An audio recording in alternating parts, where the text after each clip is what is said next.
Okay. Good evening, everyone. Am I audible? Please do let me know whether I am audible or not audible.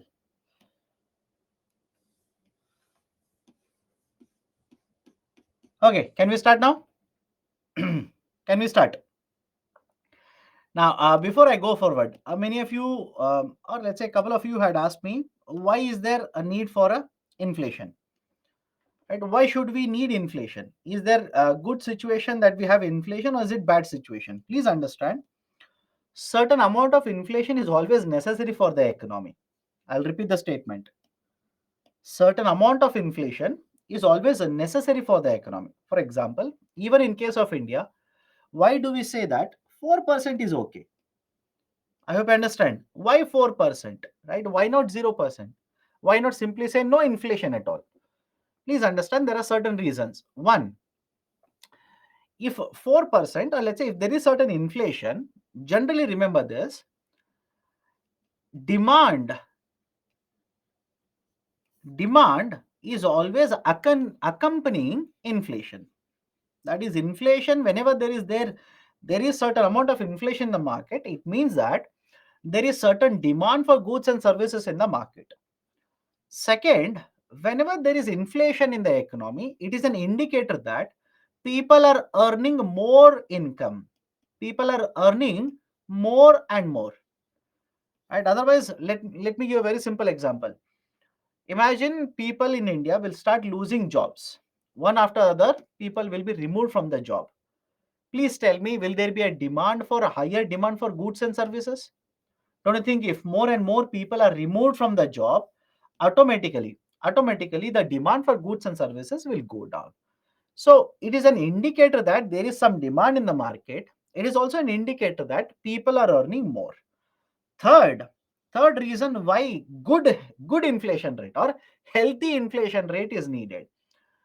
If there is no inflation, rather than inflation, imagine there is a deflation. All of you know what is a deflation now? Anybody who says, sir, I've missed morning session, afternoon session, directly I've joined now because I felt like I should learn economics in the evening. So if there is no inflation, rather, let's say there is a deflation, there is deflation in the economy, right? Don't you think that will essentially mean people will wait or people will postpone their consumption? Is there a danger of postponing consumption or not? What do you mean by this? Let me give a very simple example. Imagine you want to purchase a car. Okay, imagine you want to purchase a car or a particular product. You will know that in the last 1 month, the prices have fallen by 10%. And in the last 1 week, prices have fallen by 7%. Now, please tell me, don't you think many of the people, many of the consumers in the market, looking at the data will realize, okay, in the last 1 month, prices have fallen by 10%. Last 1 week, prices have fallen by 7%. What if I wait by one more week? Logical? What if I wait by 10 more days? Furthermore, prices could decline. And if prices will decline after 10 days, I will purchase it. Otherwise, anyways, the prices are like this only. So what has happened now? People will start postponing. They will start postponing consumption in the market. And that is never a good indicator. It is never a good indicator when people will postpone the consumption. Because please understand, consumption should be there in the market. Demand for goods and services should be existing in the market. So these are the reasons why we say that a healthy rate of inflation is good for the economy. Not very high, not very negligible also. In context of India, historically, I'm saying we used to target around 5%, again unofficially, but now our target rate of inflation is how much? 4%. In fact, if you want to add one more point, you can add one more point. Let's say you're a manufacturer, you're manufacturing this bottle. You started manufacturing last year, price of the bottle was 100. After 5 years, prices will still remain 100. After 10 years, prices will still remain 100. Please tell me, will there be any incentive for production if there is no change in the price? Will there be any incentive for production? Right? That is, you are manufacturing for last, let's say, 5 years or 8 years. Prices do not change. right? They will remain same, 100 rupees itself. So don't you think the incentive to manufacture more and more will be lost? So you will have to, right, produce more. In order for you to produce more, prices will have to move up a bit. That is nothing but inflation rate in the market, right? So these are some of the reasons why we say inflation is necessary in the Indian economy, or for that matter any economy. What has been the experience of inflation targeting in India? Because I told you before the break itself, I've told you we introduced a flexible inflation targeting policy from 2016. So from 2016 till 2021, we have implemented the policy.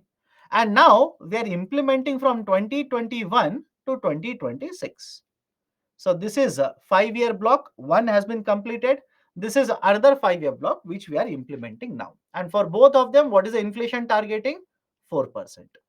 4% is the inflation targeting. And what is the type of inflation? Please do not forget it. It is CPI. It is not WPI. It is CPI, because I hope you understand. CPI affects the common man. I hope you understand. CPI directly affects the common man. What is a CPI? It will have a direct impact on my consumption in the market. That is a precise reason. Now, okay. Now, what has been the experience? Inflation rate has remained within the range for majority period of the time.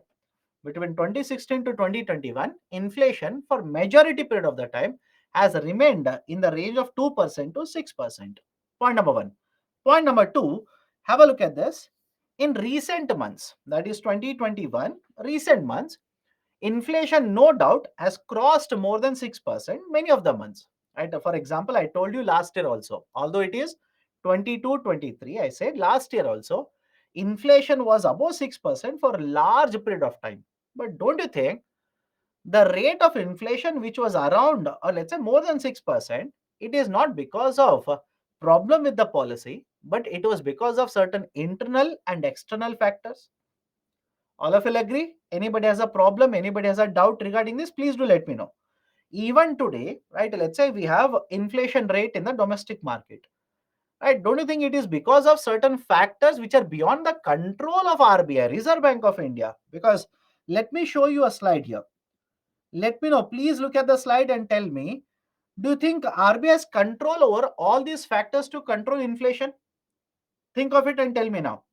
These are the factors which are going to cause inflation. Do you think RBI has control over all these factors to control inflation? Absolutely no. In fact, if you look at it very carefully, RBI has more of a role to play on the demand side of the inflation. Is it okay? RBI has more of a role on the demand side of the inflation. And don't you think in the last 1 year or 2 years or even 3 years, there are many factors on the supply side which have been contributing to inflation? Even today, if you talk about it, let's say tomato prices will contribute to inflation. Pearls prices will contribute to inflation. Agreed. Does RBI have any role in the pearls pricing in India?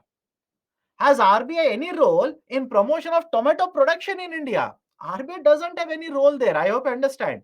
Role in the sense, policies are implemented majorly by government of India, not by RBI.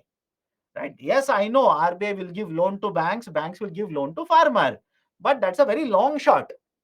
I hope you understand this. That's a very, very long shot you are trying to connect between RBI and right, the supply side. So majorly, RBI has a role to play on the demand side, but there are a lot of factors on the supply side which have been causing inflation in the recent times. So it is not because of problem with the policy of Reserve Bank of India, but because of various factors which are beyond the control of RBI, that inflation has become a headache now. Third one, the average rate of inflation from 2016 to 2021, it was 3.47%, around 4%. I hope you understand the target is 4%. So from 2016 to 2021, what was our average rate of inflation? Around 3.5%. And before 5 years, that is 5 years before 2016, what was our inflation? On an average, it was 5.7%, which means if I want to write it in a very crude form, 2011 to 2016, what was the inflation rate, average inflation rate? 5.7%. From 2016 to 2021, The average inflation rate is 3.5%, which is much more closer to 4% target. So don't you think flexible inflation targeting in terms of maintaining inflation rate has been successful in India? And finally, there is a lot of transparency in the policy making now. There's a term here, monetary policy making. Now, what is the meaning of the term monetary policy? Monetary policy refers to various tools, tools used by RBI, used by RBI to change the credit, to change money supply. Simple. To change money supply in the economy. And we'll discuss what are the tools available for RBI, repo rate, reverse repo rate, CRR, SLR, etc. We'll discuss all the tools, don't worry. So monetary policy simply refers to different tools used by RBI to change the money supply in the economy. Right? So even in the monetary policy, a lot of transparency has been introduced now. How? Let me show it to you. Earlier, the monetary policy, I'll write earlier here. Earlier, that is before 2016, the monetary policy was decided by a member of 5 people. All the 5 people were from Reserve Bank of India. Done. Earlier monetary policy was decided by Reserve Bank of India. 5 people. Of course, the Reserve Bank of India's governor was the chairperson. All the 5 people were from RBI. Now, Government of India says, no, we'll change the composition of the monetary policy committee. Now, what we have is group of 6 people. Remember the next one here. Currently, I'll write the heading here. Currently, what we have is group of 6 people. And in these 6 people, 3 are from Reserve Bank of India, 3 are from RBI. Of course, again, the chairperson is RBI governor. And remaining 3 people are experts who are appointed by Government of India. The experts who are appointed by Government of India. And whenever the monetary policy meeting takes place, after certain number of days, what was discussed in the monetary policy, that is made public. RBI itself says these are the minutes of the meeting. Minutes of the meeting means what was discussed in the RBI monetary policy meeting, that is made public. It is made available to all of us. So what has happened to the transparency now? Transparency in the monetary policy making has improved. So this is the performance of last 5+ years of flexible inflation targeting. Done. Now next, there is one current affairs argument, current affairs topic. That is, should we use headline inflation or core inflation? I'll come back to this. Should we use headline inflation or core inflation? Let me explain it to you. What is the meaning of headline inflation? What is the meaning of core inflation? Let me explain. I'll discuss certain important concepts. Please focus on this and tell me whether you're coming across these terminologies in the newspaper or not. For example, have you come across the term deflation in today's Hindu newspaper? Let me know. Have you come across the term deflation in today's Hindu newspaper?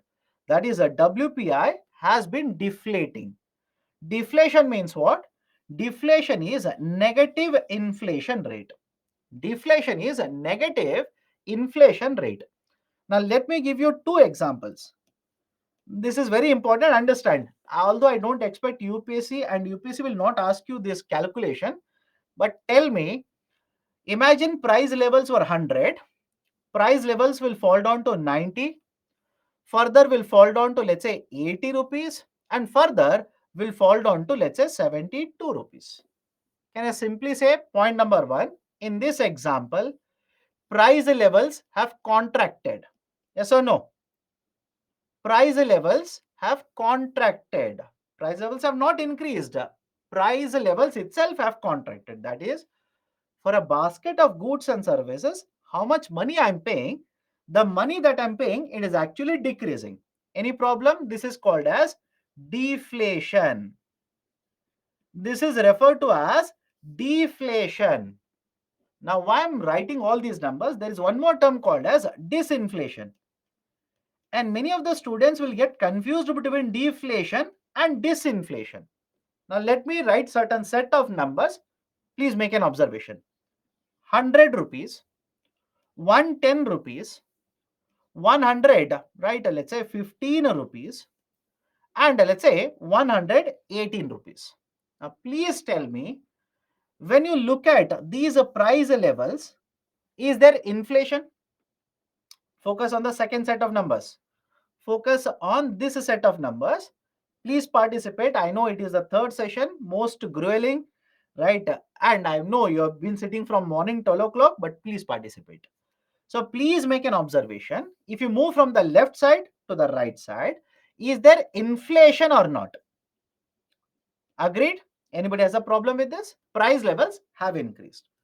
But please look at what is the inflation rate. Now look at what is inflation rate. From 100 to 110, what is the inflation rate? 10%. From 110 rupees to 115 rupees, that is a price rise of 5 rupees with the base of 110. That will come somewhere around 4.5%. I'm just rounding off the numbers. Around 4.5%. And from 115 to 118 rupees, rise of 3 rupees, right? Price level has increased by 3 rupees. That will come, right, somewhere around 2.8%. Again, what is exact number? Please don't worry. Please do not be worried. Now, can I simply say price levels have increased, inflation is there, but the rate of inflation is slow? Let me know. The rise in the price levels is actually slowing down. Inflation is there, but by how much percentage the inflation is actually happening, the rise, right, that is actually slowing down. This is called as disinflation. All of you can understand the difference between deflation and disinflation? Anybody has a doubt, please do let me know. Deflation, price levels will fall down. Disinflation, price levels will go up. Deflation, negative rate of inflation. Disinflation, positive rate, but the rate of inflation is actually slowing down. That is disinflation. So deflation, disinflation. Can I go to the next one? Can I go to the next one? Is a deflation or disinflation sign of slowing economy? Generally, deflation is considered to be a sign of a slowing economy. Please tell me, if inflation rate is very high, don't you think disinflation is a better system compared to deflation? Think of it and let me know. If inflation rate is very high, growth rate in case of Indian economy is very high, everybody is earning lot of income, what would you prefer? Deflation or disinflation?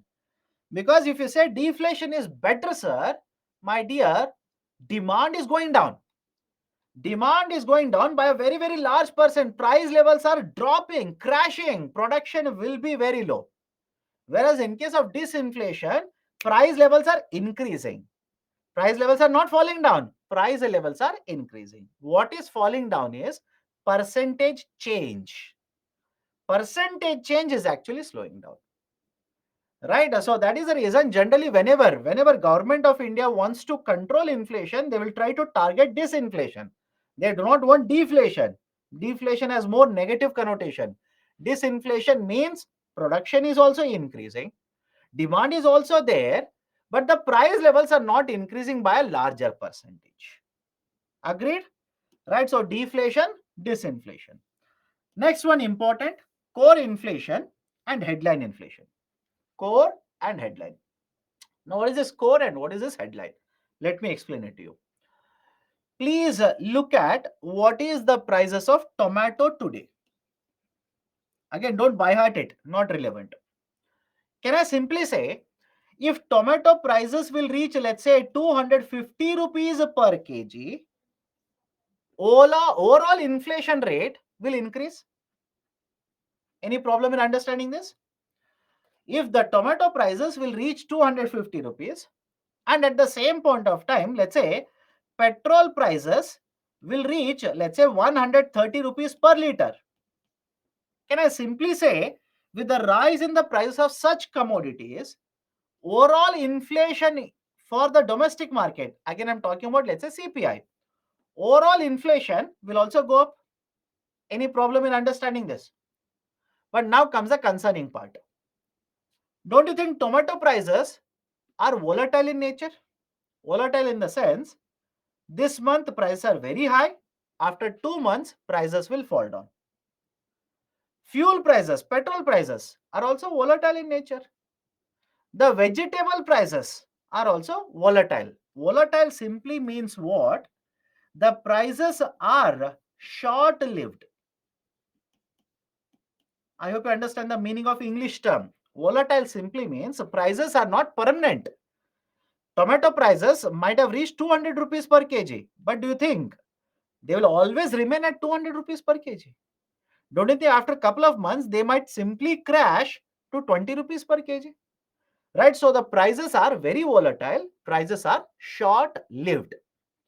But the problem is very simple. If because of the petrol prices as well as tomato prices, inflation rate goes up, don't you think RBI has to take certain policy measures because of this? What does RBI, what will RBI do here? RBI will not have any option but to increase interest rates. Right? RBI will not have any option but to increase interest rates. Why? Inflation rate is very high. I want to control inflation. But what if RBI will decide to increase interest rates, let's say hypothetically in the month of August, and in the month of September, October, tomato prices will go down, petrol prices will go down. And when tomato and petrol prices will go down, what will happen to overall inflation rate? Again, inflation rate will also go down. Now, do you think within 2 months, RBI should start reducing interest rates? So, in a span of 2 months, let me know how many of you are comfortable with RBI doing this. In a span of 2 months, RBI will increase interest rates, RBI will reduce interest rates. Will the market be happy with such a policy? Think of it. If you are the investor in the Indian economy, will you be happy with RBI's policies like this? No. You should never be happy with such policies. Why? So much of uncertainty. RBI plays a very important role in the economy. I hope you understand. No, now. RBI plays a very, very important role. RBI itself in 2 months is increasing, decreasing. Again, after 3 months, RBI will again increase, again decrease. Do you want such a policy to be done by RBI? No, certainty. Uncertain policy is never good for the economy. Certainty in the policy. Right? So that's the reason, please understand, argument is simple here. There are two types of measurement. One is called as a core inflation. Second one is called as a headline inflation. I'll give a very simple example. Imagine in CPI, understand this. Take CPI, how many commodities are there? 299 commodities. You will measure the prices of all the 299 articles, then use it to calculate inflation, which means I've considered the prices of all the 299 articles in the basket. When you do that, it is called as headline inflation. Any problem in understanding this? When you do that, it is called as headline inflation. For example, even under WPI, how many articles are there? How many commodities are there? 697. You will take the prices of all the 697 commodities, calculate inflation, that is called as headline inflation. Any difficulty in understanding headline, please do let me know. And if you read today's Hindu newspaper, the term headline WPI is clearly mentioned. Please check it. The term headline WPI is clearly mentioned. That is, whatever commodities are there in the basket, you will take the prices of all the commodities. That is called as headline. But on the other hand, don't you think commodities such as food commodities and fuel commodities, they will influence inflation rate in Indian economy? Agreed? Anybody disagrees? Please do let me know. The food commodities as well as fuel commodities, they will influence inflation rate in Indian economy. Point number one. And point number two, the price changes for both of them, food as well as fuel. These are very volatile in nature. These are not permanent changes. These are very volatile, short lived. This month prices will go up. Next month prices will go down. Again, after 2 months, prices will go up. After 3 months, prices will crash. So the price changes are very volatile, short-lived in nature. And that is the precise reason what we do is, in the CPI, out of 299 commodities, I will exclude, I repeat, I will exclude. Exclude means what? I will not consider the prices for food as well as fuel commodities. I will simply remove food and fuel commodities, and for the remaining, I will calculate inflation. And that is called as core inflation. Is the argument okay with you? I'll repeat it again.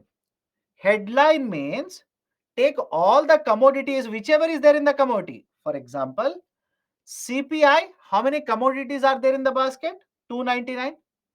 Take the price levels for all the 299 commodities, calculate inflation. That is called as headline inflation. But when you say core inflation, we will remove or we will exclude some of the commodities whose prices are very much volatile, whose prices are short lived. That is, the price changes are not permanent, price changes are temporary in nature.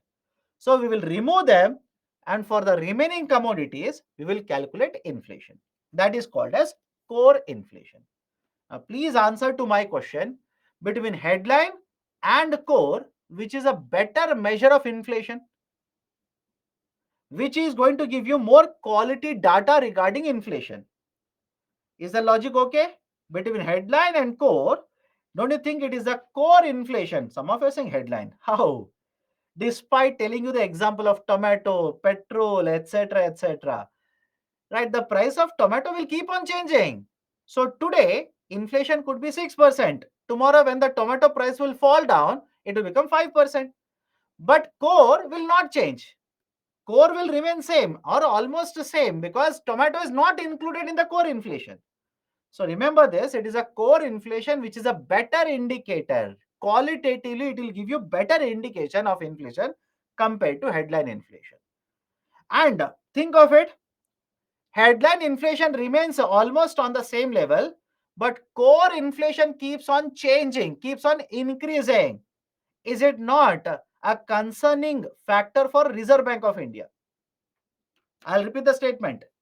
Headline inflation does not change by much, but the core inflation keeps on increasing. Is it not a bigger concern for Reserve Bank of India? Why? Because in headline inflation, anyways, vegetable prices, they'll keep on bouncing up and down.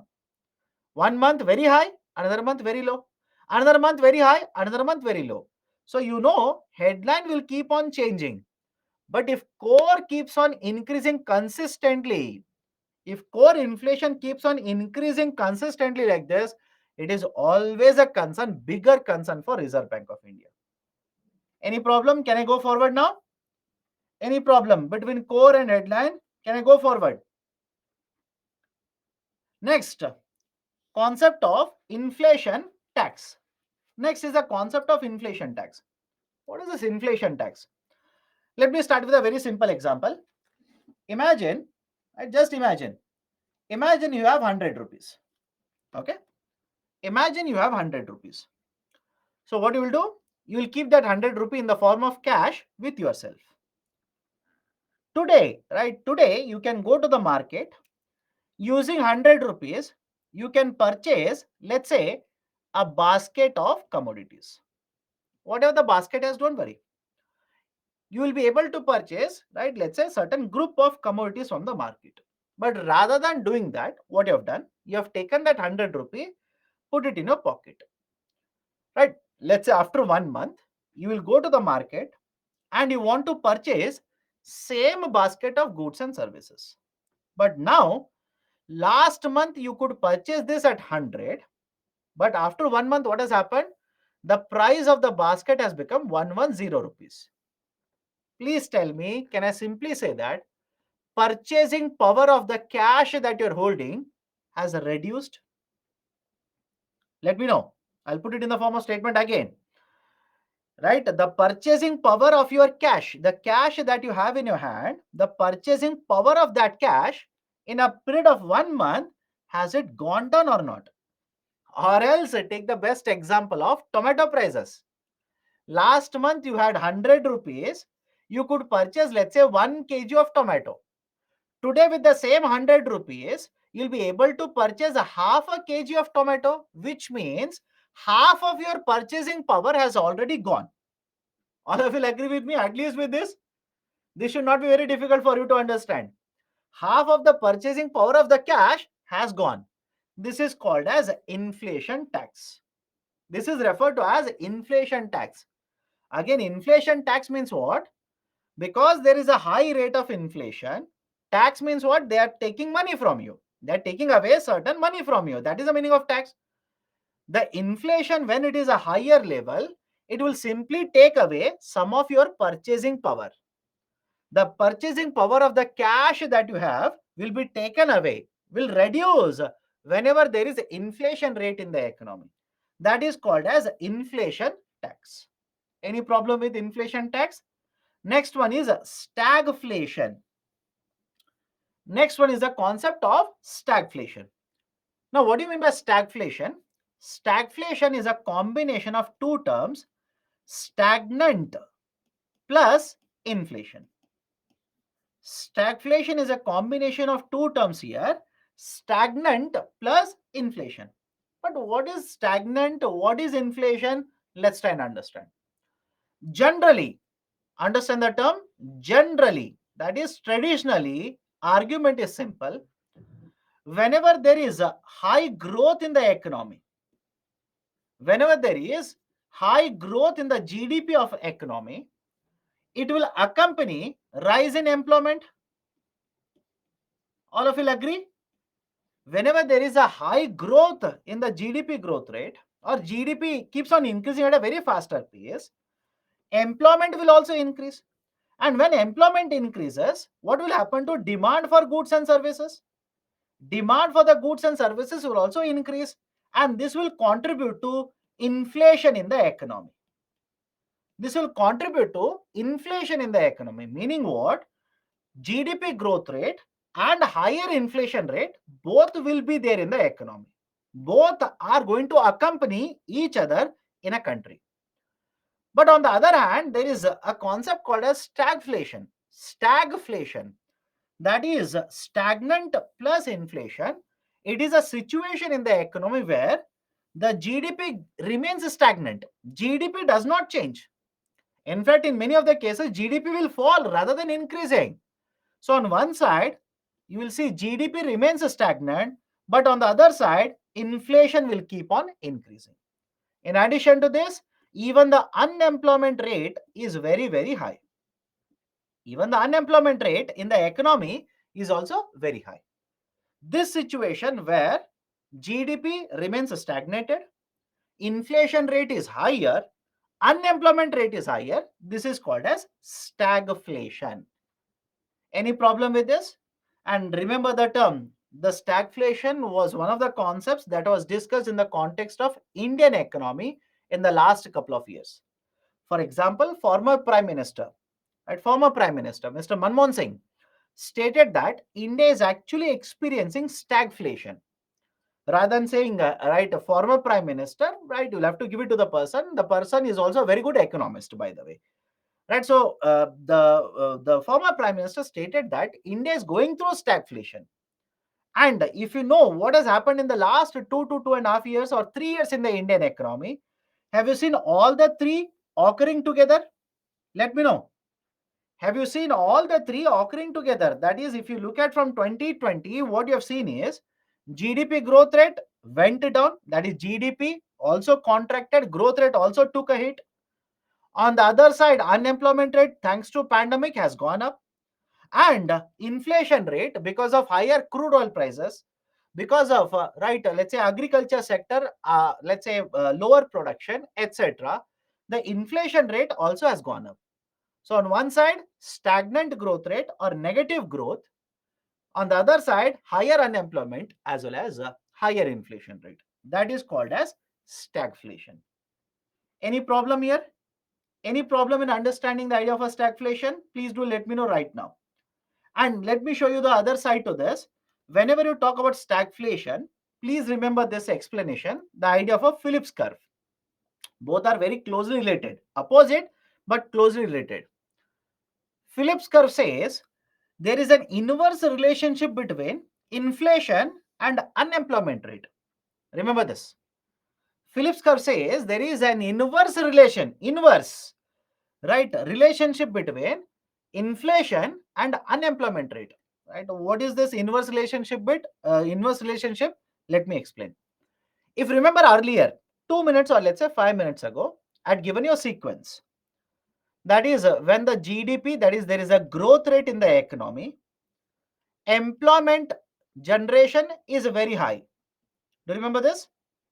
Employment generation is higher, demand is higher, and inflation is higher. But please understand this. If employment generation is higher, what will be unemployment rate? Please do tell me. If employment keeps on increasing, if employment rate keeps on increasing in a country, what will happen to unemployment rate? Don't you think unemployment rate, right, will basically start coming down? Unemployment rate will start coming down, right? So have a look at this. Inflation rate is higher and unemployment rate is lower. Can I say this is basically an inverse relationship? Inverse, that is, inverse means both are moving in opposite direction. Both are moving in opposite direction. Now on the other side, right, understand this. On the other side, let's say there is a right pandemic, government right has imposed certain restrictions on the movement, labor is not available, right, production is also very lesser, etc. In simple terms, imagine demand in the economy is lower. Okay, right, demand is lower. Now have a look at this. When the demand is lower, please tell me what will happen to, right, the inflation rate. What will happen to inflation rate? Will the inflation rate keep on increasing or will the inflation rate keep on going down?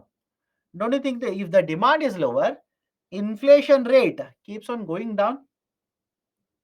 And on the other side, what will happen to unemployment rate? What will happen to unemployment rate? If the demand for goods and services is lower, will the production increase? No. Production automatically will go down. And when the production will go down, more and more people will be removed from the job. And when more and more people will be removed from the job, what will happen to unemployment rate? Unemployment rate will start increasing. Right? Any problem in understanding this? On one side, inflation rate is lower, and on the other side, unemployment rate is going up. Can I call this again as inverse relationship? Can I call this as inverse relationship? So have a look at this. The inverse relationship between the unemployment rate as well as inflation rate is given in a graphical representation, and that is right called as Phillips curve. Please remember this. This has been asked by UPSC multiple times. Multiple times. And right, understand this. If you look at the Phillips curve, don't you think the stagflation does not follow Phillips curve? Stagflation is an exception to Phillips curve. Yes or no? The idea of a stagflation is an exception to Phillips curve. It doesn't follow Phillips curve because the Phillips curve says there has to be inverse relationship, right? That is, if unemployment rate is higher, inflation rate has to be low, and vice versa. But here, right, in case of stagflation, unemployment rate is high, inflation rate is also high. That is stagflation. So remember this Phillips curve, inverse relationship between unemployment rate, inflation rate, right? Whereas in case of stagflation, unemployment rate, inflation rate, both are high, but the GDP is either getting stagnated or will become lower. So stagflation, Phillips curve. Okay. Any problem? Any issue with the concepts that we are discussing? Next one, concept of base effect. Idea of a base effect. Now this is where it's a very simple concept, right? Lot of people get confused here. What is the idea of a base effect? Simple. We are comparing what was the price level in June 2023 with what was the price level for basket of commodities in June 2022. Yes or no? Please read WPI, CPI articles which are there in the newspaper, you'll understand. Whatever is the price level for basket of commodities in June 2023, we are comparing that with what is the price level of basket of commodities in June 2022. Now, what if I say in June 2022, let's say hypothetically, in June 2022, there was a heavy rainfall. Simple example. Imagine there was heavy rainfall, and as a result of heavy rainfall, production was disrupted. Right, agriculture sector, right, huge decline in the production. Now, please tell me what will be the price level for basket of commodities in June 2022? Will the price levels be normal or will the price levels be very, very high? Participate and answer. Right, again, I'll tell you the context here. I'm comparing WPI. If I want to calculate WPI or CPI for month of June, what is the basket price in the month of June 2023? I'll compare that with same basket June 2022. But I am saying, what if in June 2022 there was heavy rainfall? As a result of this, agriculture sector production was affected. Now, don't you think as a result of that, for a basket of goods or services in June 2022, prices would be very, very high? Prices could be very, very high. But let's say hypothetically, June 2023, production is normal. Right? As usual, rainfall happened. Normal rainfall, nothing excess, nothing deficit. Normal rainfall. Right? Agriculture sector gets very good output. Right? Supply of commodities to the market is good. Now, don't you think because my comparison is for June 2022, I'm making a comparison from June 2022, that is my base. This right base will have a huge impact on what will be the inflation rate for June 2023. Let me know again, I'll repeat it. Because I'm comparing June 23 with June 22, and my base itself was abnormal, not a normal one, abnormal one. Don't you think that base will have a huge impact on what will be the inflation rate for June 2023? This is called as a base effect. Is it okay? This is called as base effect. Can vice versa also happen? Of course, yes. Can the vice versa also happen? Of course, yes. For example, let's say in June 2023, tomato prices are 200 rupees per kg. And that, let's say, hypothetically will contribute to inflation, right? Inflation prices have gone through the roof. But what if it is vice versa? Production was normal, supply was normal, inflation was not very high, normal. But next year, right, let's say production went down. So when I compare June 2023 and June 2024, imagine you are in 2024 now. Imagine you are in the month of June 2024. Because of, right, let's say excess rainfall or drought like situation, etc., for whatever reason it is, production in June 2024 has gone down. Now, don't you think because the base was normal, what is the inflation rate for June 2024? It will have an impact on that. All of you will agree with me? This is called as base effect. This is referred to as base effect. Whenever the base is normal and the current time period is abnormal, automatically it will have a huge impact. And when the base itself is abnormal and current period is, let's say, normal one, again there is an impact of base on it. This is basically idea of a base impact. Impact of variation of price levels of the reference period on the present price levels. That is called as base effect. In fact, one of the reason WPI, right, read the newspapers now. One of the reason WPI is in a deflationary trend is because of the base effect. Is it okay? I'll repeat the statement. One of the reason why WPI is experiencing deflation for the month of June is because of the base effect, which means last year the WPI for the month of June was higher. I hope you understand, was much higher.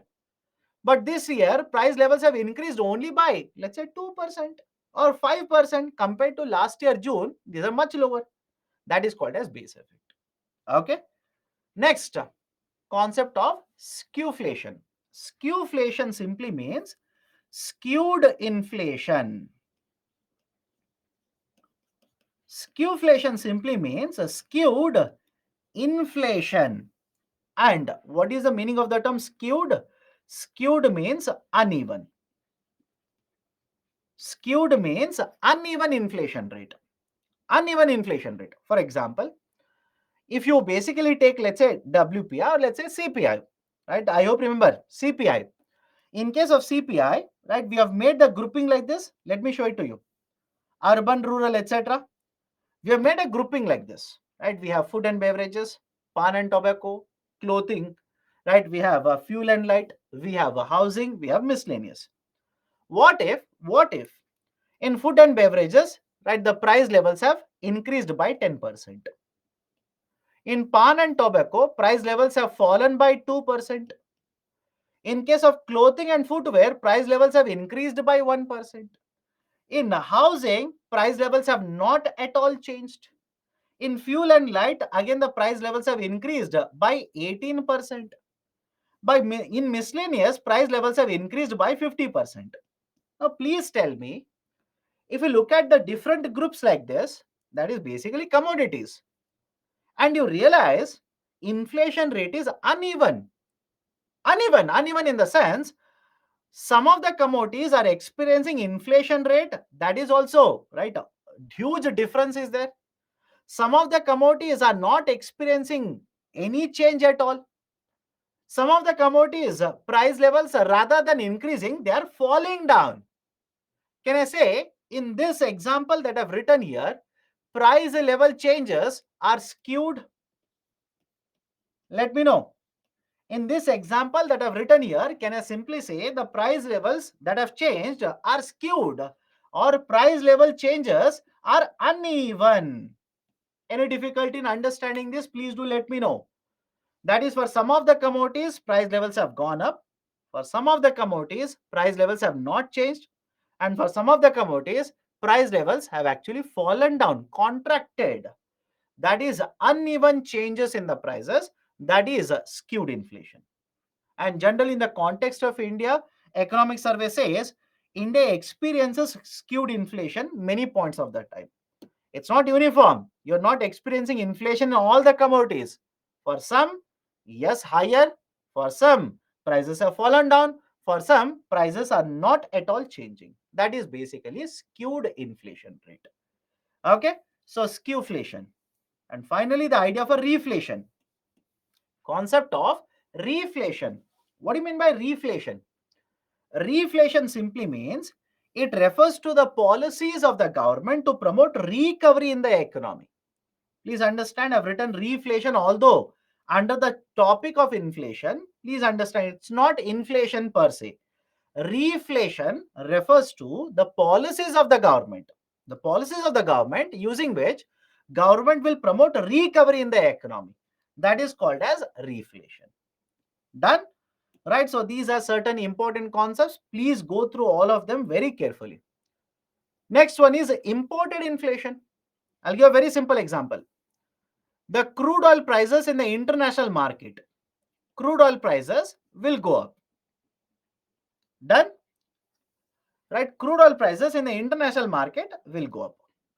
And as a result of this, the price at which we import crude oil, automatically it will become costly to us. That will also increase. The market price,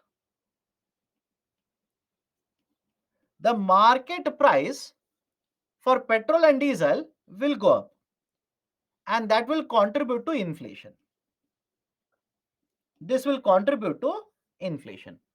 A simple question to all of you. What is the cause of inflation in this example? Tell me, please participate.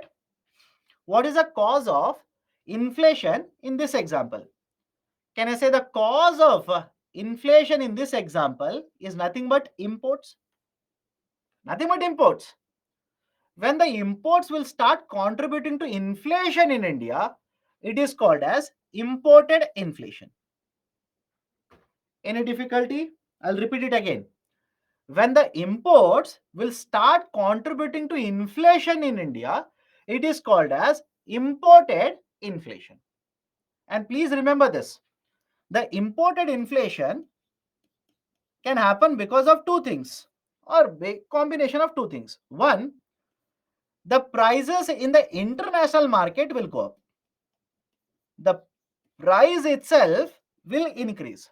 For example, let me take a simple example. This bottle, let's imagine we will import it. Yesterday, the price of the bottle was, let's say, $1.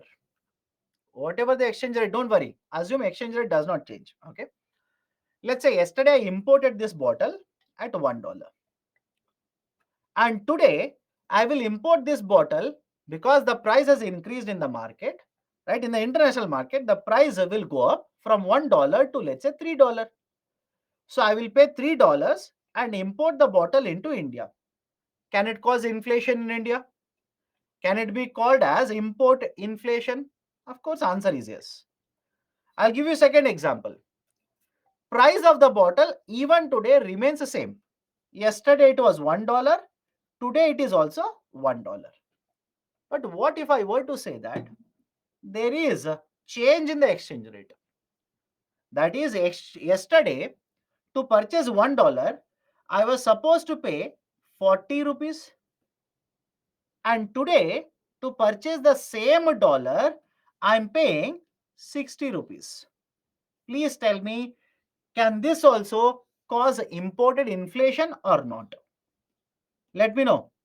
Can the second one also cause imported inflation or not? And this is called as a depreciation of rupee. Again, don't worry about the term depreciation today. The value of rupee against the dollar has fallen down, and that is called as rupee depreciation. So whenever rupee also depreciates, imports automatically will become costlier.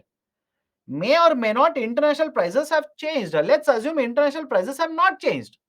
But for the same dollar, now you are supposed to pay more rupees, which means the imports have become costlier. So the imported inflation can happen because the price of the commodity itself has gone up, or rupee has depreciated, which means we are paying more in terms of rupee, which will make imports much more costlier. Right? So that is imported inflation. Can we go to the next one? Wage price spiral. Idea of wage price spiral. What is this wage price spiral? Right, I've given a definition, then I'll give you an example. A rise in inflation leads to rise in wages, and the circle will keep on repeating. Circle will keep on repeating. What do you mean by this? Let's start. Imagine you are the employer, you are the owner of the company, and I'm working for you people. So I will come to you and say, sir, the prices for tomato has gone up, price of milk also has gone up, price of vegetables also have gone up, but you are paying me same amount of salary, not acceptable. Please increase my salary. So you are a good owner, you are a good employer. What you will do? You will increase my salary. But think of it, if you increase my salary or wages for that matter, will the cost of production increase or not? Let me know. If you increase my wages, what will happen to cost of production? COP, cost of production. Cost of production automatically will go up. If the cost of production goes up, what will happen to market prices? The market prices will automatically start going up again. Market prices of the commodities will also be increased, which is going to cause inflation in the market. Right? Until now, tomato was costly. Now even the bottle will become costly. Right? Even a mobile phone will become costly, etc. etc. So again, I will look at the higher inflation rate, which is affecting me because at the same amount of wages, I will not be able to purchase same set of goods and services. So what I will do? I will come to you and again demand higher wages. I'll come to and again demand higher wages. And you're a good employer, you will increase my wages. Please tell me, can you see the same cycle repeating itself or not? Let me know. Can you see the same cycle repeating itself or not? Right? It's a cycle. Wages will increase, market prices will go up. Market prices will go up, inflation will go up. With higher inflation, again, the workers will demand wages. Higher wages, again, higher market prices, higher inflation, higher wages. Cycle will keep on happening. And that is the reason this is called as wage price spiral. It is referred to as wage price spiral. Done? Any issue with any of the concepts that I've discussed so far, please do let me know. I've discussed skewflation. Skewflation means skewed. Skewed means uneven, right? That is, let's say out of 697 commodities or 299 commodities, in some of them, prices will go up. For some of them, prices will not change. And for the remaining, prices will actually fall. Uneven changes. I hope you understand the term uneven. Uneven means not uniform. So there will be inflation, but the price levels are changing uneven for all the groups of commodities. Okay, reflation simply means the policy of the government to promote recovery. For example, government in order to promote recovery will take counter-cyclical fiscal policies.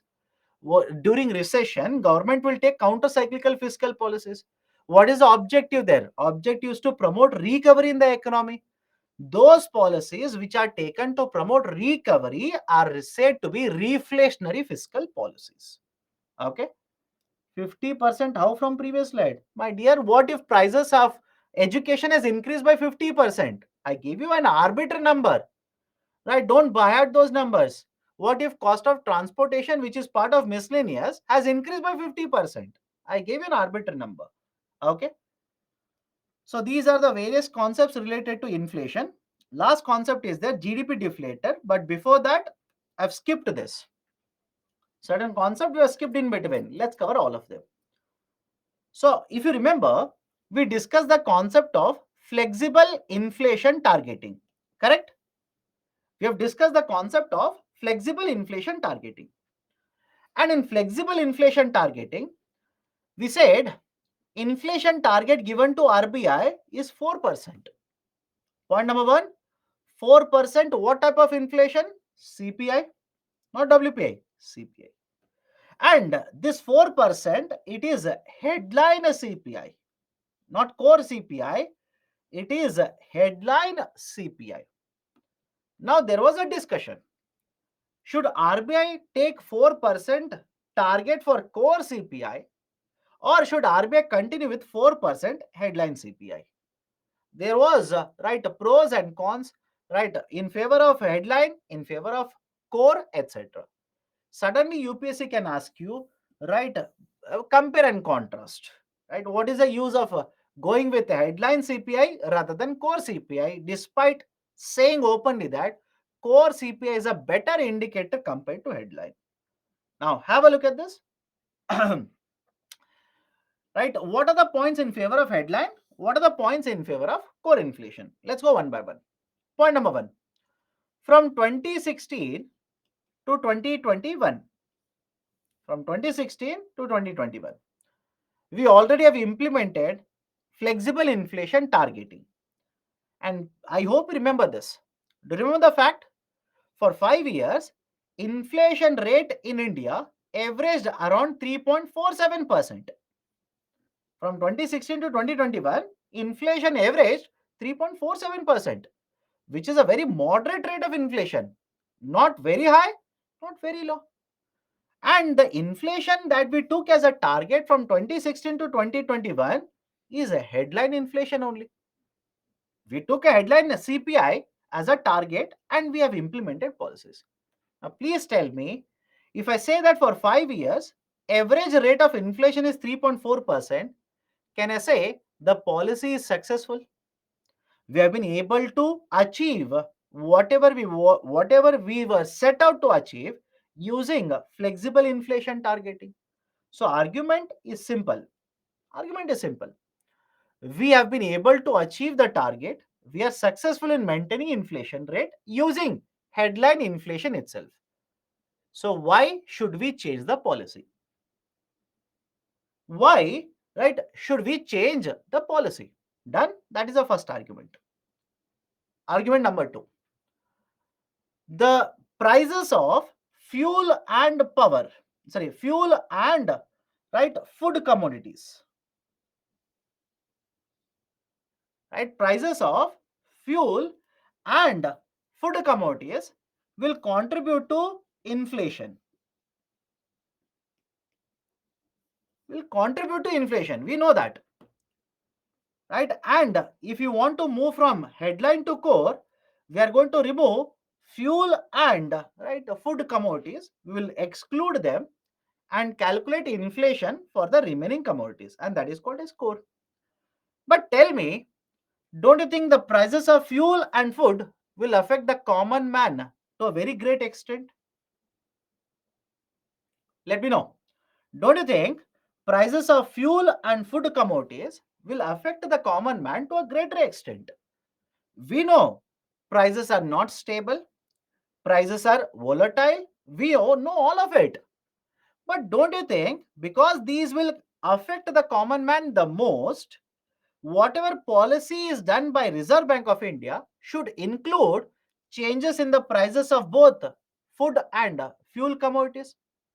And if you take core inflation and start making policies on that, are you not excluding prices of food and fuel commodities? Which means, are you not excluding group of commodities which is contributing, which is affecting the common man the most?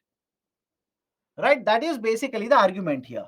So food and fuel, yes, volatile in nature, short-lived in nature, but the argument is these affect the common man the most.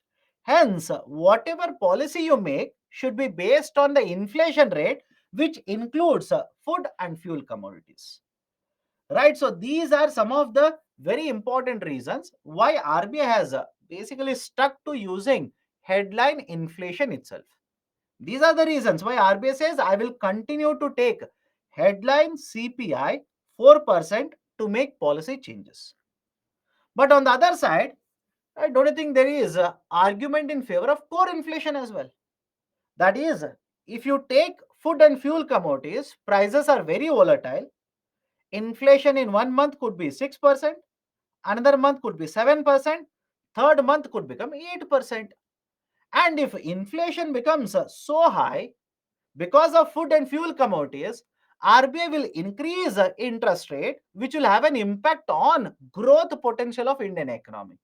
And what if after 2 or 3 months, prices of fuel will fall down, prices of food will fall down, which means, right, in such cases, RBI's policies will become very much uncertain, will become volatile, which is never good for Indian economy. Right, so core inflation is a better indicator compared to headline inflation. Headline inflation will consider commodities whose prices are short-lived and volatile. You should exclude them. Volatility in the market prices may also have an impact on policy making of Reserve Bank of India. These are some of the reasons why there is an argument that we should use core, not headline. But even today, I'll repeat it again. RBI uses a CPI headline. RBI uses CPI headline to make policies. It is not core, it is not headline WPI, it is not core WPI, it is a headline CPI that RBI uses to make policies. Done? So this is basically the argument that was there in the current affairs as to whether should we use headline or core to make policies. And next one, what is the effect of inflation? If inflation is there in the economy, so far we have discussed inflation is necessary. Now let's have a discussion.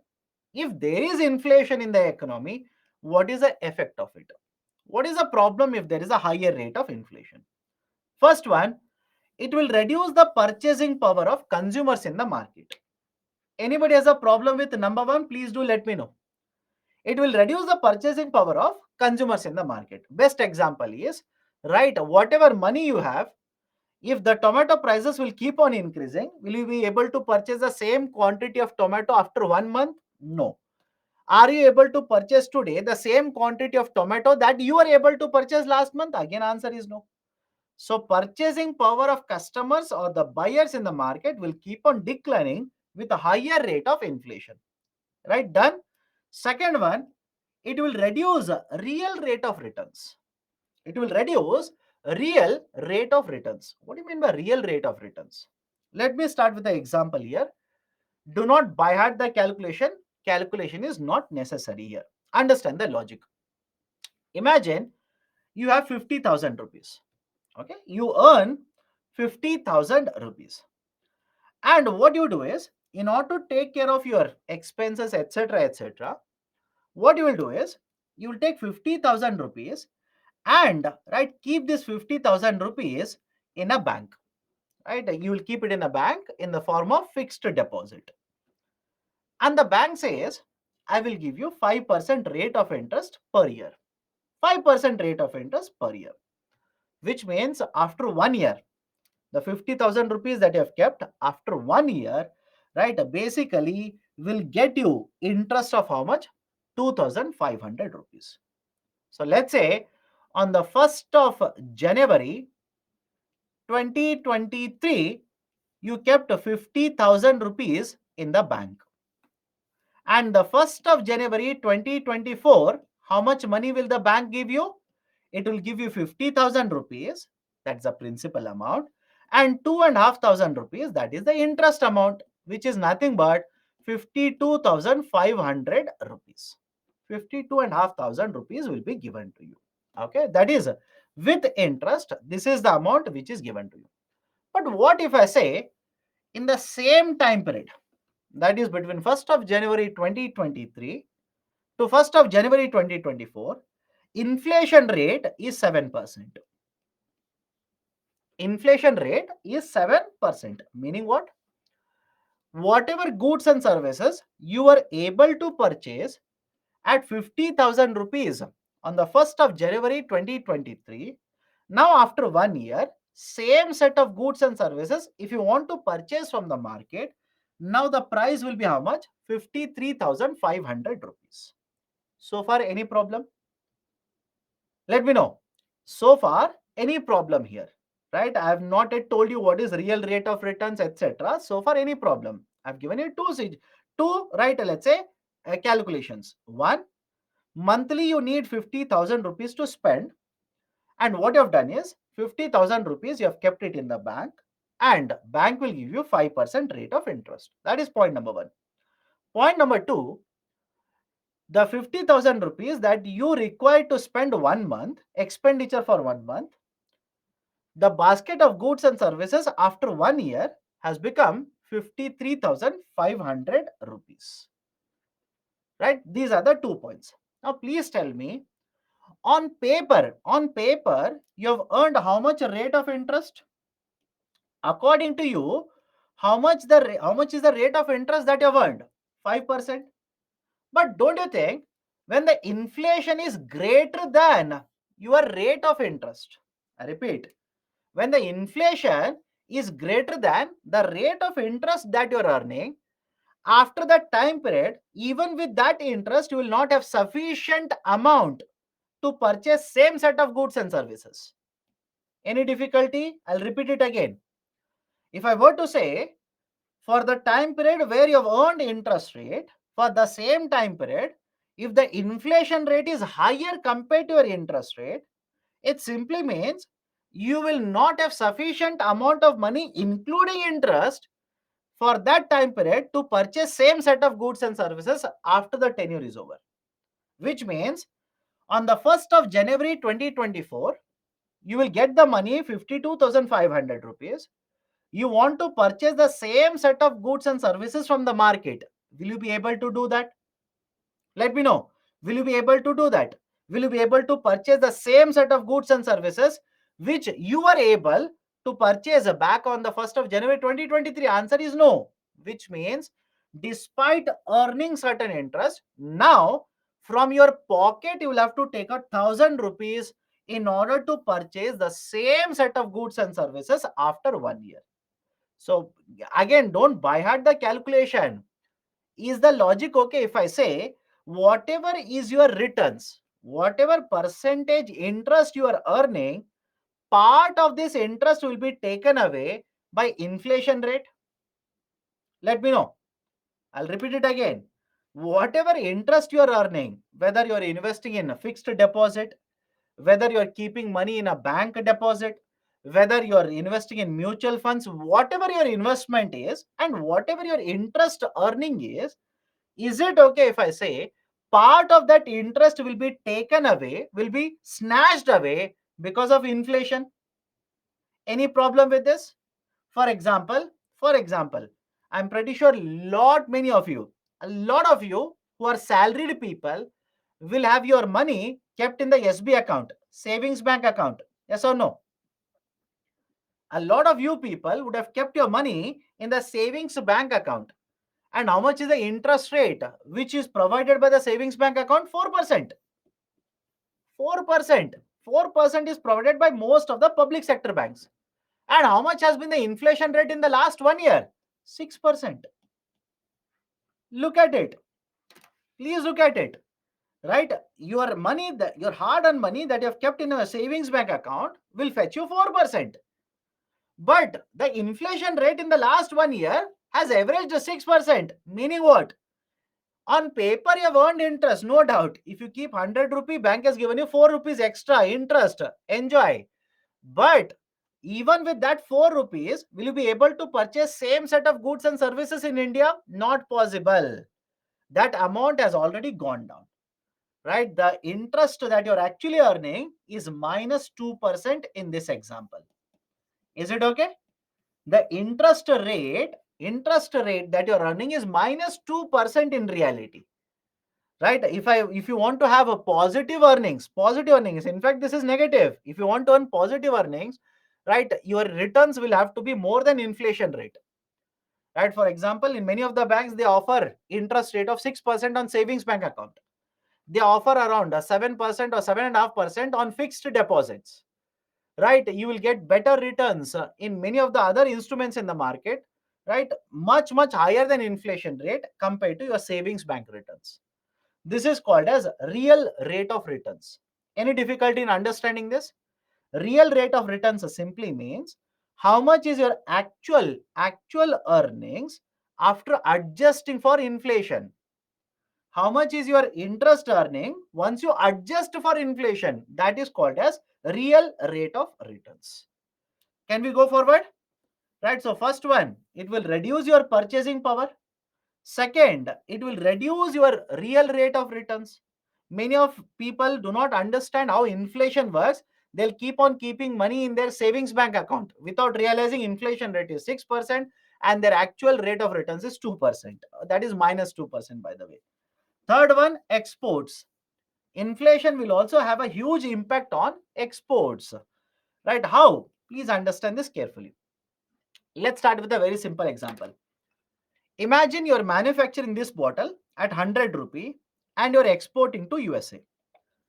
Now, what if I say because of inflation, the cost of the bottle goes up from 100 rupees to 110 rupees. Please tell me, if the market price of the bottle in India that you have manufactured goes up, do you think more exports will happen from India? Let me know. Do you think more and more exports of this bottle will happen from India? No. Rather than exporting more and more, one, exports will go down. Second, rather than exporting, you might start importing. Does it make sense to you? Rather than exporting this bottle, automatically exports would be affected. Rather than exporting more, you might end up importing more and more of such bottles which are manufactured outside India. Right? That is the impact of inflation on the exports. country with a higher inflation rate, exports would be affected. That is, by default, exports would get affected. Okay. Next, it will also affect investment scenario. How? Please look at point number 2. Now I told you, if you keep your money in the savings bank account, if you keep your money in the savings bank account, I said, because of inflation, you might experience a negative rate of returns. Your rate of returns would be lower, right? You might end up having negative rate of returns also.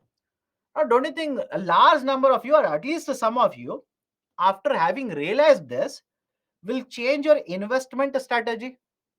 If at all you have one, right? You will change your investment strategy. For example, please remember this.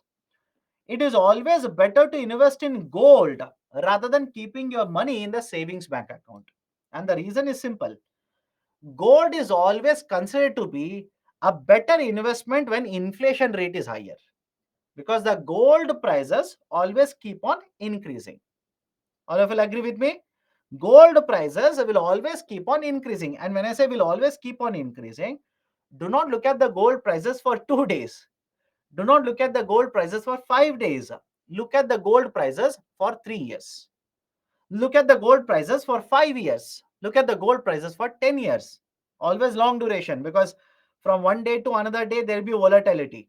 So if you look at the gold prices for a longer duration, medium or a longer duration, you will realize that gold prices have always increased on an average. Right? That is the reason people invest in land, because very scarce resource. Land is a very scarce resource.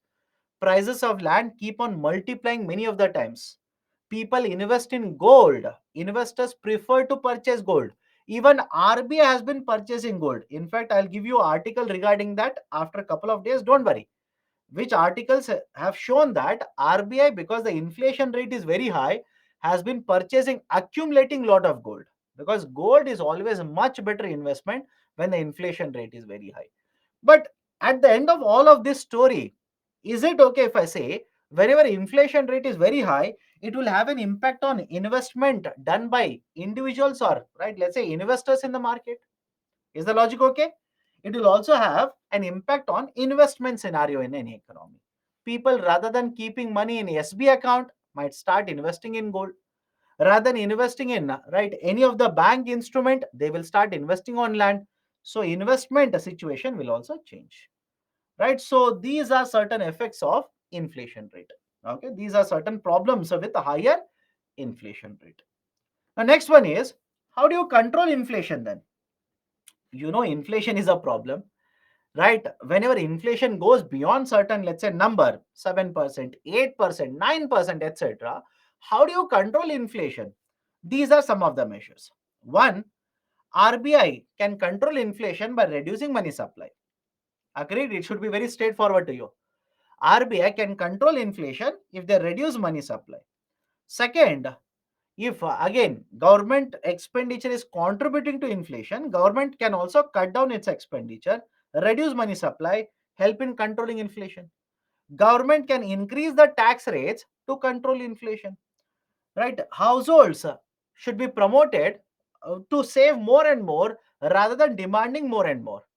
And how can you promote savings of households? Right? You can't ask the household not to spend money. Can I say one way? One way is to increase bank interest rates. Think of it and do let me know.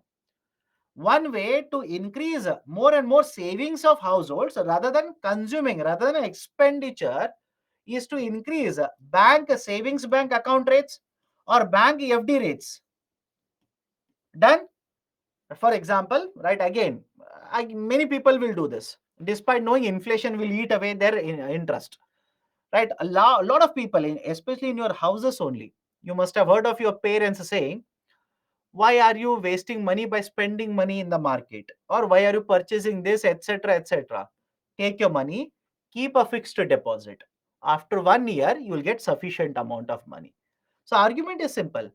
If banks will start offering higher FD rates, increase the FD rates, that is a rate of interest on fixed deposit, don't you think certain number of households, rather than spending more money today, will save money, keep a fixed deposit, automatically the demand in the market will go down.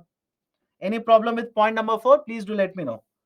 And right, one way to control inflation is to promote more and more production, make production much more elastic, make the supply right much more let's say much more sensitive to the changes in the demand in the market, so that whenever the demand will increase by a large margin, we'll be able to supply more, and so that inflation will be under control.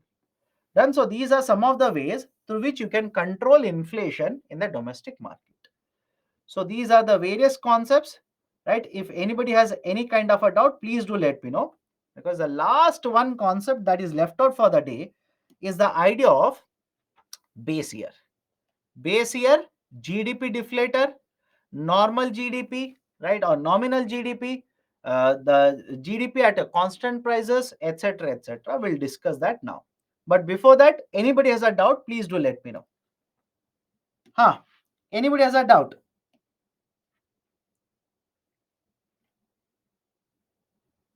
Nobody wants to ask questions now.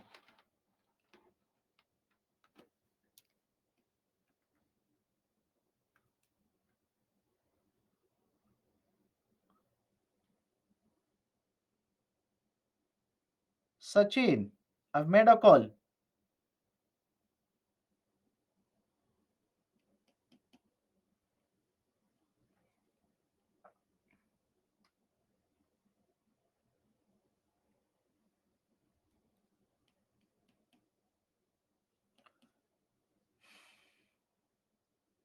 Okay.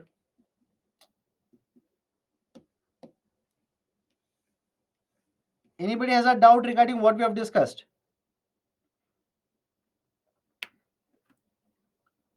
Could inflation and deflation remain constant ever? No, they will not remain constant, because please understand there are so many factors which are beyond the control. And for example, Russia and Ukraine, if the war goes right to the next level, automatically supply will be affected, right? Demand will be affected, right? What if there is less rainfall in the coming months? We are expecting a normal, almost normal monsoon. What if it is lesser, or what if it is much more excess?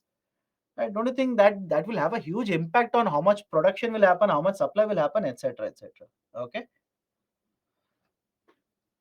Why stagflation reduces employment?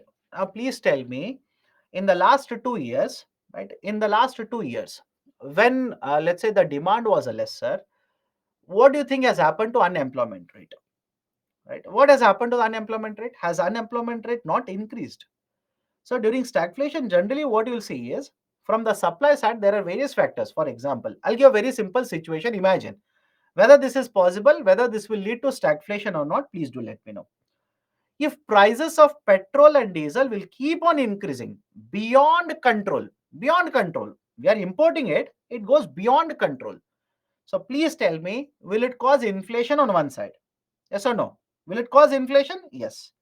Second, on the other side, if right there is a, let's say, recession in the Indian economy, if there's a slowdown, recession, etc., will it lead to unemployment rate on the other side?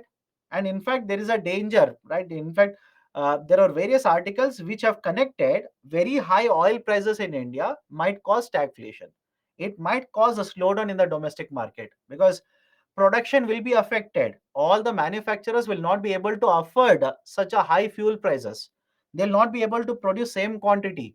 They will simply cut down production. And when they will cut down the production, what will happen to production? Lower. Unemployment rate increases. So on one side, inflation rate is very high. On the other side, unemployment rate will go down. And if production is cut down, what will happen to the GDP? GDP will also go down. So basically, you're looking at all the three factors acting together. So then, is buying real gold better or gold bonds? Right? I would recommend go for gold bonds. Right? Gold bonds will give you 2.5% rate of interest. Gold bonds annually will give you 2.5% rate of interest. Import inflation, how to contribute inflation, my dear? If I simply say prices of petrol has gone up in the international market, crude oil prices have gone up, and that will basically lead to what? Higher import prices for India. And when the import prices will go up, right, what will happen to the prices of petrol and diesel in the domestic market. That will also go up. And when the petrol and diesel prices will go up, it will contribute to inflation. So what is contributing to inflation in India? It is basically the fuels, and fuels are imported. So imports causing inflation, hence called as imported inflation.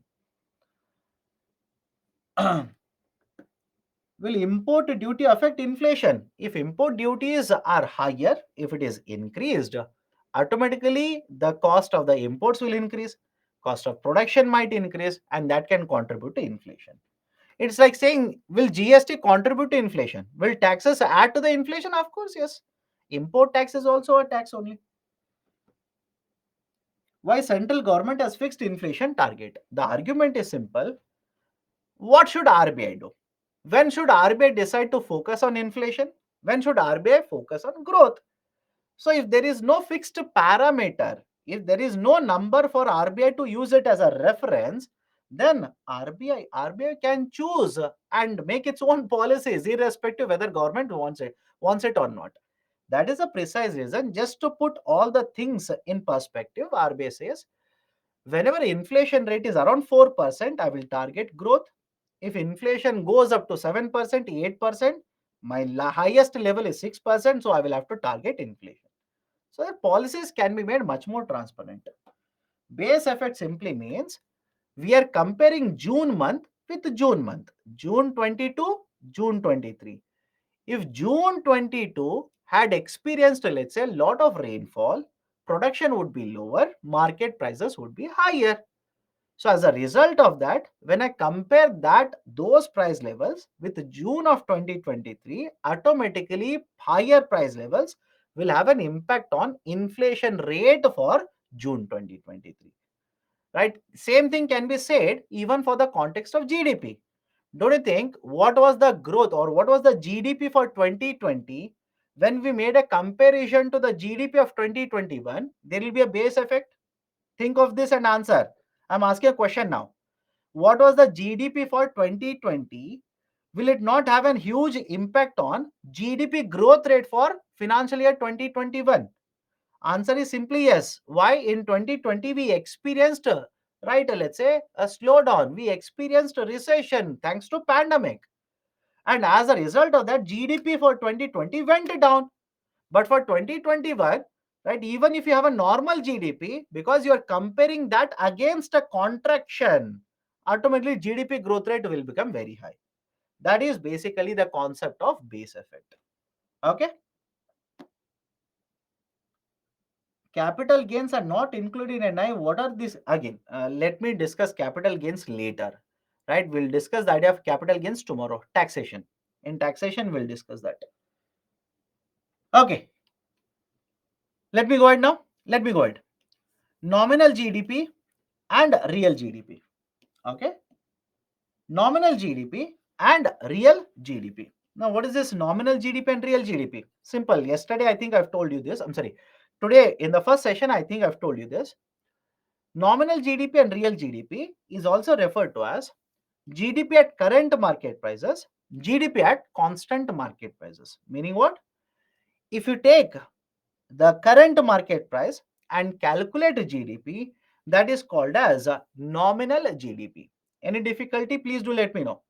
If you take a market price of this bottle, what is the market price of this bottle today, and use it to calculate a GDP, this is called as nominal GDP or GDP at current prices. But on the other hand, if you take a base year price, now this is where I will introduce one more concept to you, idea of a base year. Now, what is the meaning of the term base year? Let me ask you a very simple question. I ask this question to every batch. Let's say there are two students A and B. A has scored 300 marks, B has scored 500 marks. If my question to you people is between A and B, who has scored better, what will be your answer? Start participating. A has scored 300, I said. B has scored 500. And my question to you people is, right, between A and B, who has scored better? And as expected, all of you are choosing B. All of you are choosing B. But my argument is, on what basis did you decide?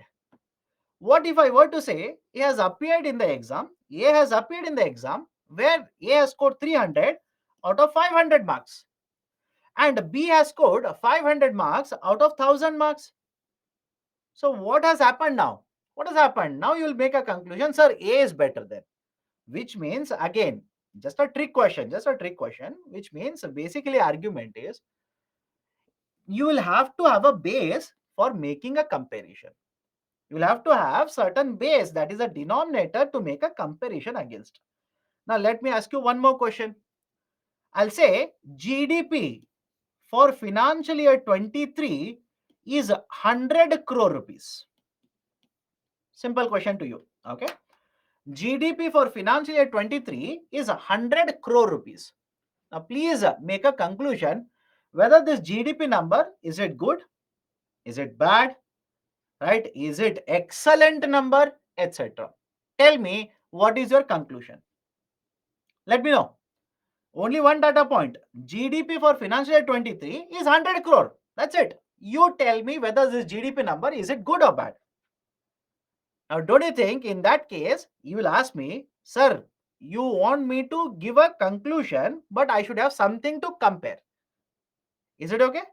I should have something to compare against which I will make a comparison and then I will say, yes, sir, GDP has actually done better or economy has done more production, etc., etc. But let me give you one more data.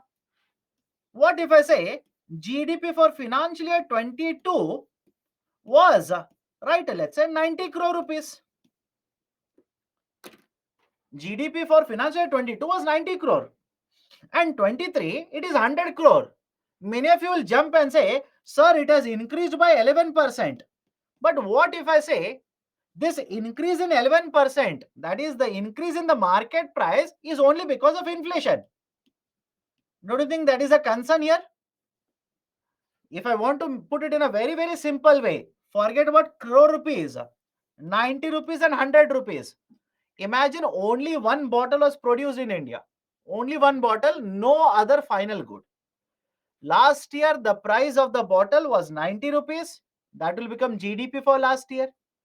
Financial year 23, that is this year, the bottle market price is 100 rupees.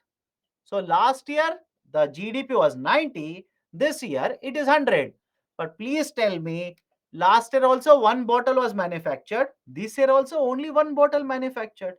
Don't you think whatever is the change in the GDP, it is because of inflation? Yes or no?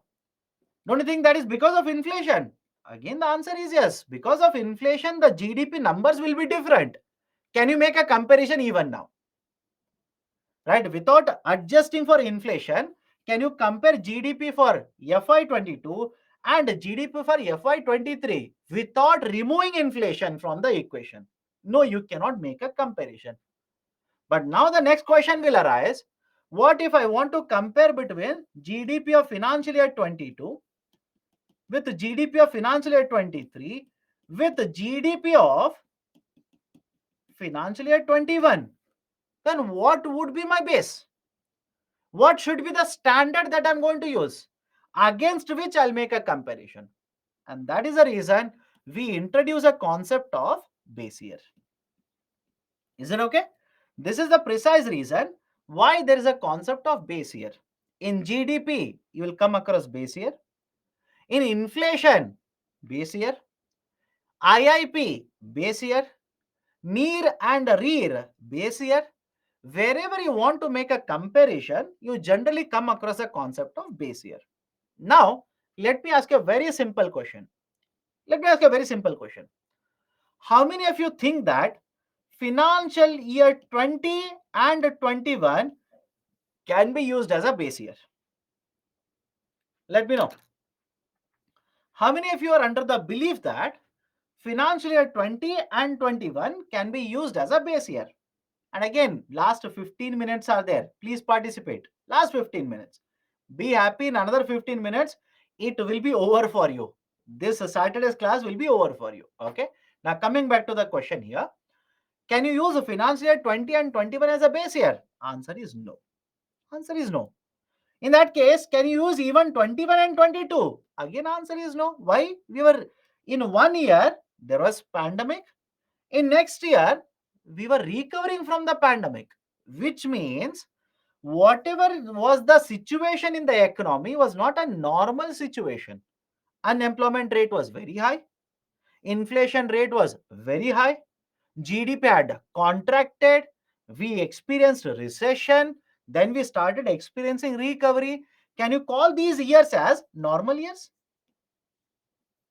Can you refer to these years as normal years? Answer is no, you cannot refer to these years as normal years. So that is the reason, have a look at this. Every now and then, right? Every now and then, usually after 5 years, there is no compulsion. That's the reason I'm saying usually. Usually after 5 years, what government does is they will set up committees, they will appoint committees to change base years for various indicators.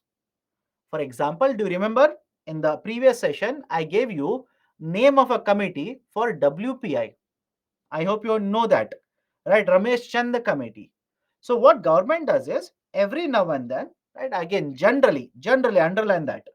After 5 years, government will appoint a committee to look into the situation and keep on changing base year. So for the current situation, that is for the current system that we have, for example, GDP. For the calculation of GDP, if I want to compare GDP for 2019 with GDP of 2021 and find out, then don't you think from 1 year to next year there is impact of inflation here? And because there is an impact of inflation, will it also not have an impact on GDP values for both the years? So I cannot make a comparison between 2 years until and unless I take out impact of inflation from both of these years. Does it make any sense to you or not? Is it making logic to you or not? Please do let me know. I want to make a comparison between the GDP of 2019 with GDP of 2020 and 21. That is a financial year 20 with financial year 21. But the problem is inflation is present in both the years. Can I make a comparison of GDP? If I make a comparison, then inflation is there. So what I will do is I will remove the impact of inflation from both the years, so that after I remove inflation, I can make a comparison of GDP numbers. So what I will do, follow this very carefully. I will choose a base year. Right now, for GDP calculation, what is a base year? If you remember it, last week I told you this. For GDP calculation, the base year is 2011 and 2012. And let's assume this is a bottle which was manufactured in 2011 and 12, and the price of the bottle is 10 rupees. So whatever is the price of the bottle, I will simply take it and I will use the same price. That is, whatever is the price in the base year, I will use it to calculate GDP for 2019 and 20 and 2020 and 21. For example, please come to the right side of the table. Look at the right side of the table. I want to calculate GDP at base year price or GDP at constant price. So how many goods I have manufactured in financial year 20? 15 units. I will take 15 units. And what is the base year price for the bottle? 10 rupee. So 10 rupee, that is a base year price, into 15 units that were manufactured in financial year 20. I will get a GDP of 150. And for 2021, the current market price is 15. I will not use this. Again, I will use a base year price of 10 rupee. And how many units I have manufactured? 20 units. 10 into 20, 200 rupees. Now, is the logic okay if I say that I've calculated GDP for financial year 20 and financial year 21, and for GDP for both of these years, there is no impact of inflation? Let me know. There is no impact of inflation in GDPs of both the years. There is no impact. Inflation impact has been removed because I've taken base year price, calculated GDP for both of them. And these GDPs are referred to as GDP at constant prices or real GDP. Any problem? Any problem with the concept of base year? Please do let me know. Base year, nominal GDP, and real GDP. Right? Let me know. Hardly 10 more minutes are there. Please participate, and any issue, please do let me know right now. Right? Any problem in understanding what is base year, what is right nominal GDP, what is real GDP? Can I go forward now? Now, what is the use of all of this? What is the use? One, I can easily make a comparison. I will compare GDP at constant prices for financial year 20 and 21, and now I can simply say GDP has increased by 33%. Right? Between these, GDP has increased by 33%. This is one utility. Second utility, this is much more important. There's a term called as GDP deflator. Understand this carefully. There's a term called as GDP deflator. Right? Now, what is this idea of a GDP deflator?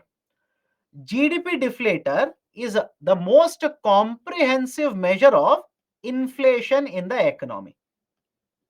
Understand this carefully. GDP deflator is the most comprehensive measure of inflation in the economy. We have CPI and WPI, correct? We have CPI and WPI to measure inflation. But the GDP deflator is much more comprehensive, much better in terms of quality compared to CPI and WPI. Let me explain why. Look at the formula for GDP deflator. GDP deflator is equal to nominal GDP divided by real GDP. Let's say for 1 year. Take 1 year. In the previous table, I've written data for 20 and 21. What is the nominal GDP for the financial year 2021? Nominal GDP is 300 rupees. And what is the real GDP for the same financial year? 200 rupees. Now, I'll substitute. Nominal GDP is 300 rupees. Real GDP is 200 rupees. But please tell me, think of it and please tell me, what is nominal GDP?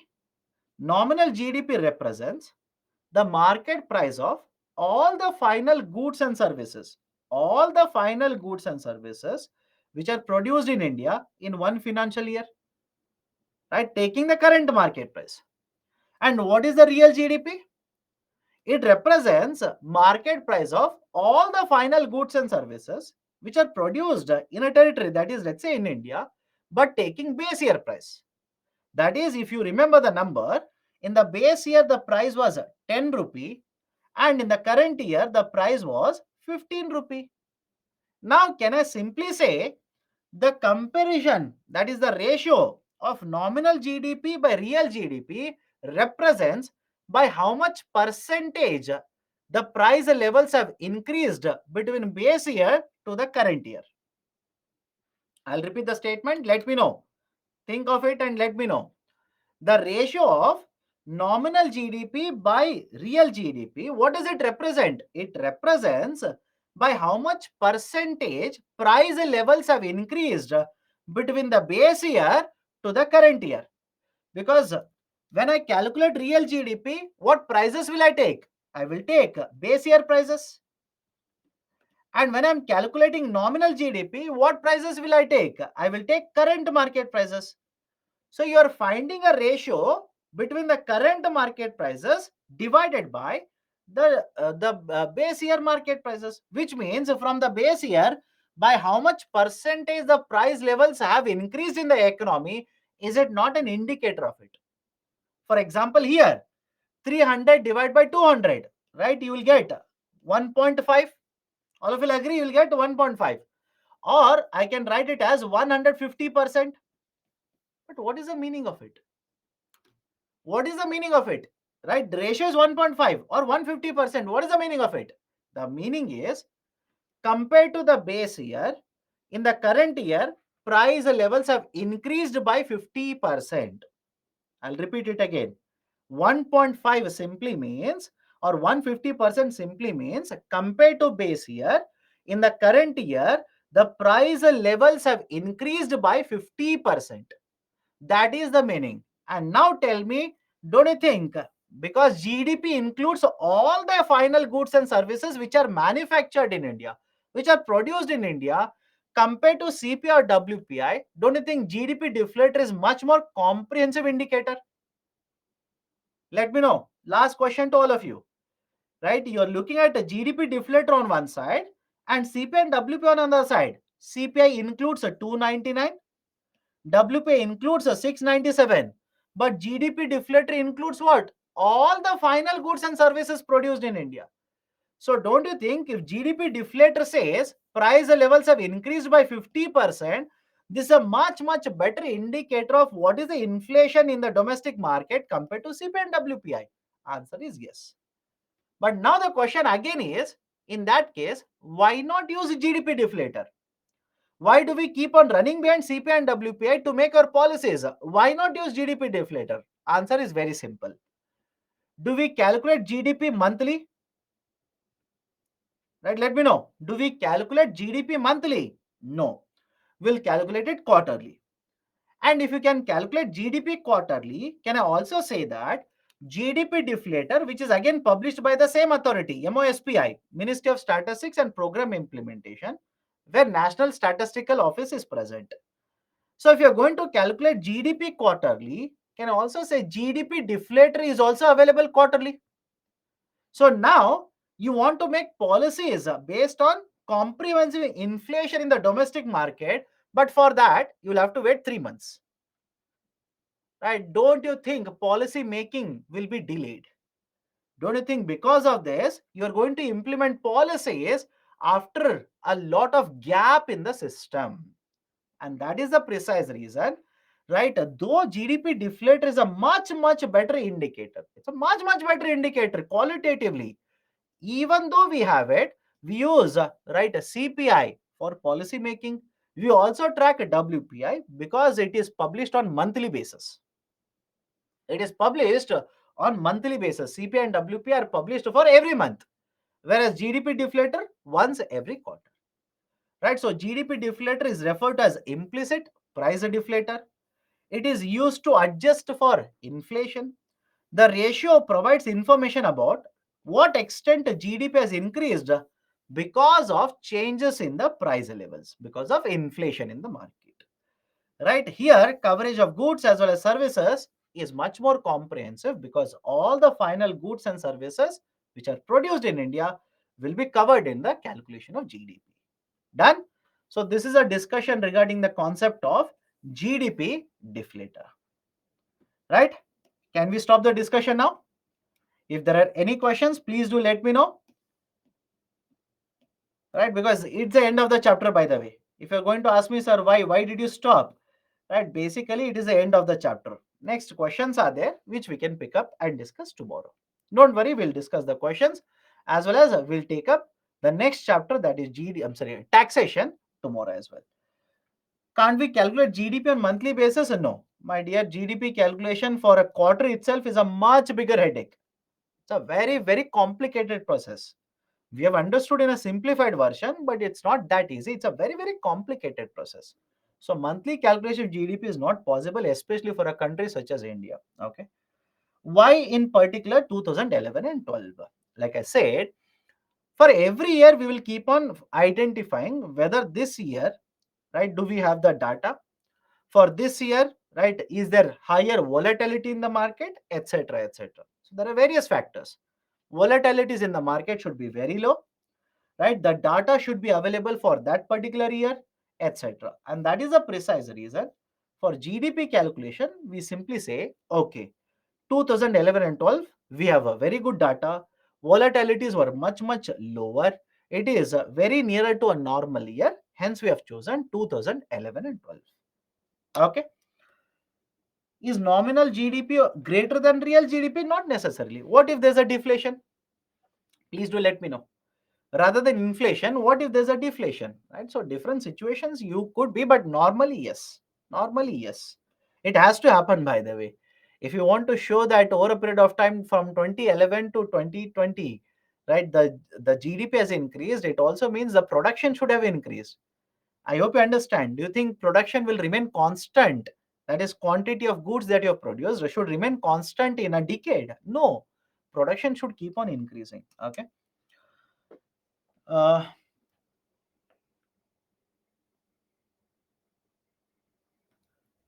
okay. Anything else?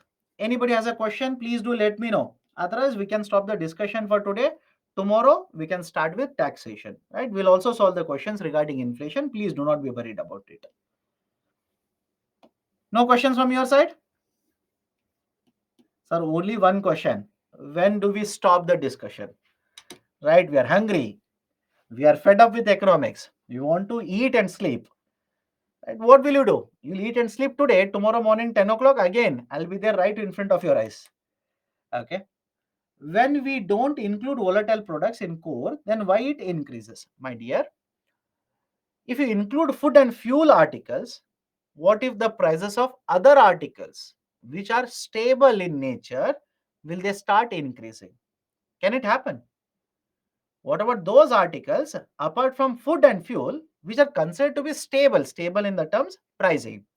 What if prices of those commodities will start increasing? Can that happen? Of course, yes, that can also happen. Steel prices can start increasing.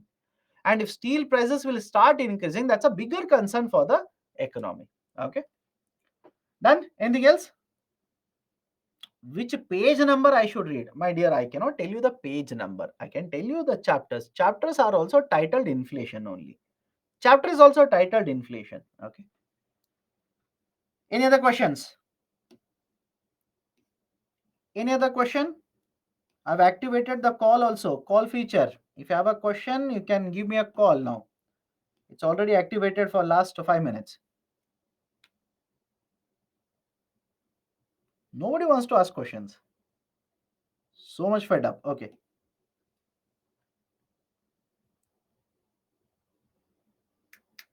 Sanchit, it says ringing. Please pick up.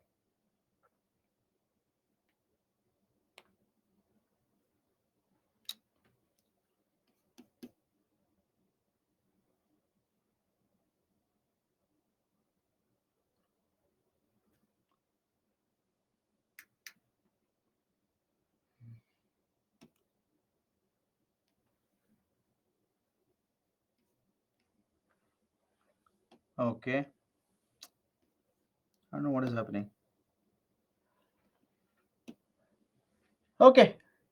Done then. Anybody else? Anybody else has a doubt?